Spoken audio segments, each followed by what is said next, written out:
ဆောက်သွား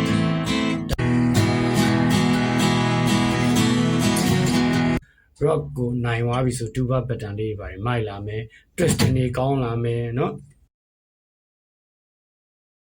မှာ country 4 stroke နောက်တစ်ခုက rock လက်ခတ် rock လက်ခတ်ကသူကအပေါ်တစ်ပိုင်း down မယ်အောက်တစ်ပိုင်း down မယ်ပြီးရင်ပေါ်တစ်ပိုင်းကို down အောက်ကို up down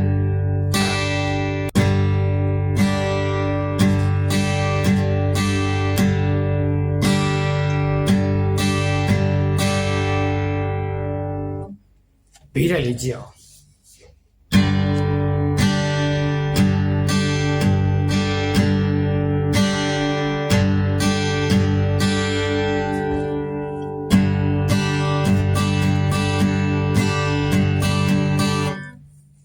ဒီလိုလက်ခတ်မျိုးတွေက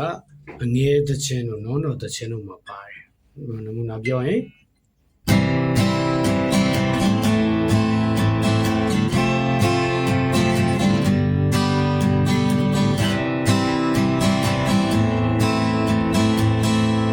ဘယ်အချိန်မှာခက်လဲဆိုတော့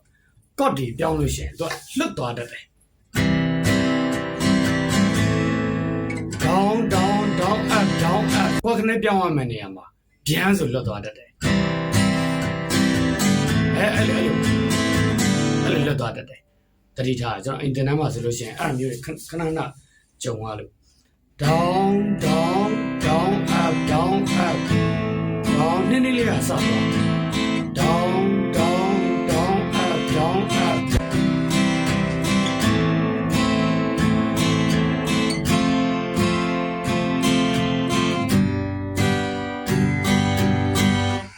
နော်လှက်တိုင်းမထက်မိအောင် view ဆက်ရတာပေါ့နော်သူကမှ crystal လို့ပါလို့ဖြစ်လာလေအငဲမယုံနိုင်ဘူးဆိုရင်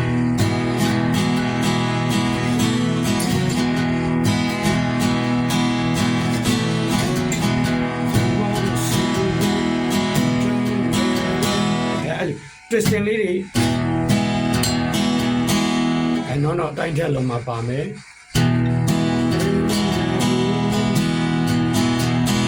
twisting လေးပါလာမယ်2 bar button လေးဖြစ်လာတယ်